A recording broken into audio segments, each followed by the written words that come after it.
Hey, this is Chad with Drawn and Cornered. It is Wednesday, August 18th. That's what I meant to say, 2021. Here's the stories. We're still in the throes of Afghanistan and what happened and everything that went down with the pullout there. There's going to be more reports as we go, and there's going to be more kind of back and forth. And some of the reports that are coming out now are dealing with things that Joe Biden knew beforehand, back when he kind of committed to this timeline in April and May. The things that his defense experts and military experts and the top brass were saying to him at that time, what his decision was, and then how that all went down. Now, the reports are that the top brass at that time did not like this idea of a pullout. And this pushes us back two presidents before. This pushes us back to Obama. This pushes us back even to GW before that, and getting out of Afghanistan and what that meant for us strategically, what that meant for us militarily, what that meant for us as far as the blood and treasure that we've spent there, the blood and treasure that we continue to spend there. All of those things were factors in those decisions. And part of the reason why previous presidents didn't get out is kind of because they knew that this is where that would go. Our goal in getting into this war was to fight terrorism and to ensure that al-Qaeda couldn't get a foothold in Afghanistan, Pakistan, kind of just eradicating that region in general when it comes to the terror threat. Now, this is where things get really tricky.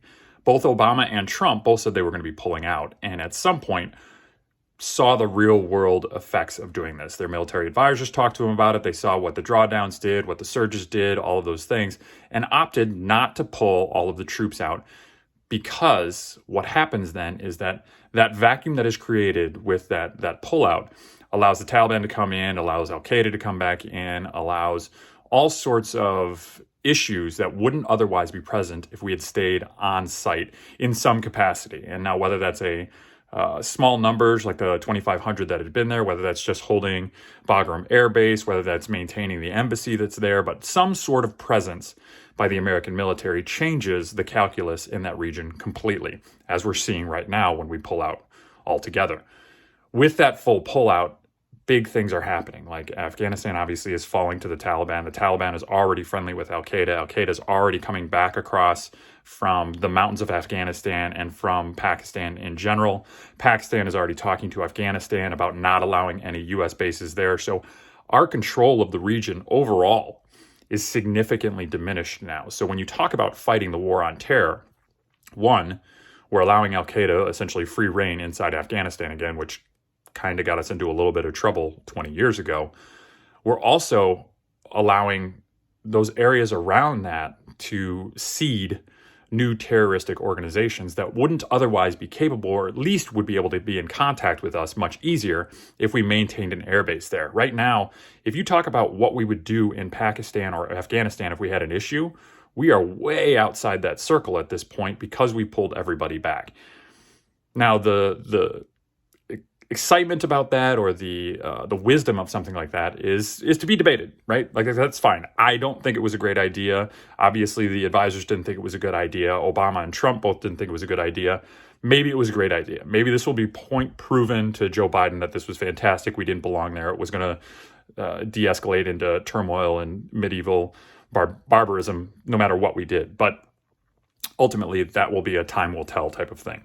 Right now, the big issue that Joe Biden is running into is the manner by which he went out. We still have American citizens there. We have a ton of equipment and ammo and weapons and all sorts of capability that the Taliban and obviously al-Qaeda would never have had access to, except for the hasty way in which we got out. And now they do. So when that stuff starts filtering down and becoming an issue, you're really going to see whether or not this was a good choice. And ultimately, if we would have had the option to remove a lot of those American citizens, remove a lot of those people that had helped us during the insurgency and during the occupation, if we could have taken all those friendlies out with us, secured their visas beforehand so we could get them out of the country prior to leaving, getting all of that equipment out prior to leaving, if we could have maintained a support network there so that the Afghan military wouldn't be left with their pants down, which is essentially what happened.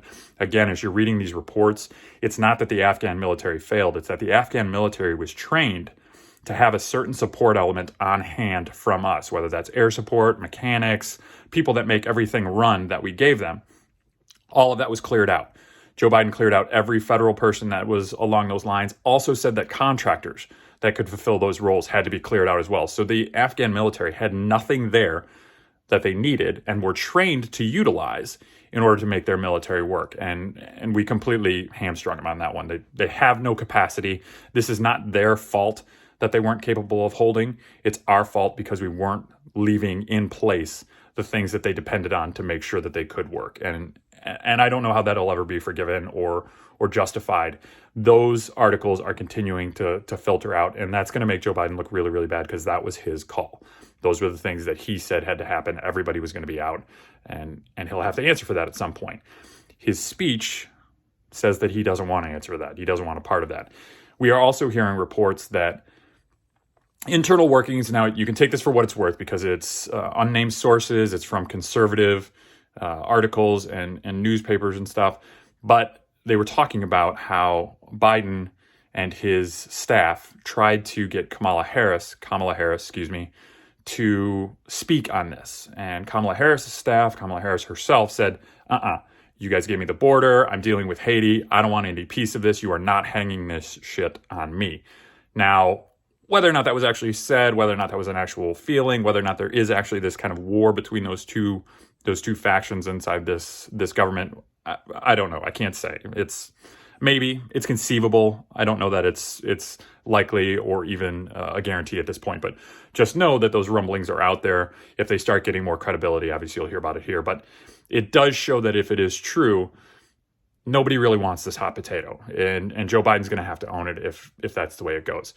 The other story you're going to see today is Governor Greg Abbott has contracted COVID. He's from Texas. He stood up against mask mandates. He stood up against vaccine requirements and all these things. So they're going to hit him really hard with this. Now, the issue that you're going to see and the argument that's going to be changed here is that for some reason when it comes to COVID is the only disease that we know of that we really deal with cases and how many cases there are, how many people get it, as opposed to how many people have some sort of impact from it, whether that's hospitalizations or deaths. Getting a disease doesn't really matter. It sucks that you're knocked out for a few days, maybe a week, something along those lines, but we don't worry about that when it comes to the cold. We don't worry about that when it comes to the flu. We don't worry about who gets it. We worry about who has an impact from it. And for some reason, that's being changed when it comes to COVID. And I think because it allows them to make it seem like a bigger deal than it is. Yeah, he got it. Now, if he dies from it, absolutely. Now you start having a story. If he gets hospitalized and has serious issues and heart issues or respiratory issues or is in the hospital for a super long extended amount of time, but if he just gets it, and even if he gets it and he's asymptomatic or mildly symptomatic, who cares? That's not a big deal. That's not something we need to worry about. The notion that this creates variants down the line, the notion that this creates a ton of problems down the line, that you spread it to other people, that it's hitting those that are going to be affected greater. These are all things that we don't worry about when it comes to other things. And it's essentially hitting the unvaccinated. If you're not vaccinated, get vaccinated. It's your silver bullet. It's your get out of jail free card. It allows you access to this world that you wouldn't otherwise have if you were unvaccinated. You will get it. You will suffer from it if you're prone to that. Get the vaccination and be done with it. Don't worry about it. But if those are the people that it's affecting, I don't understand why the vaccinated are all of a sudden up in arms about it. It doesn't make sense. We'll get into it more as this story develops, as COVID continues to develop. Obviously, Afghanistan is taking the front page, but that's where we're at right now. That's where we're at today. Keep an eye on these stories, especially Afghanistan and Joe Biden's response to it. It's going to get stickier as you see all the media are in line on what happened here and digging deeper into why it's occurring and what we could have done about it to prevent it. Thank you very much for watching. If you have any questions, leave a comment down below. Subscribe to get your daily news and our take on it. If you have any other questions, again, comments down below. Thank you very much for watching, and I'll see you tomorrow.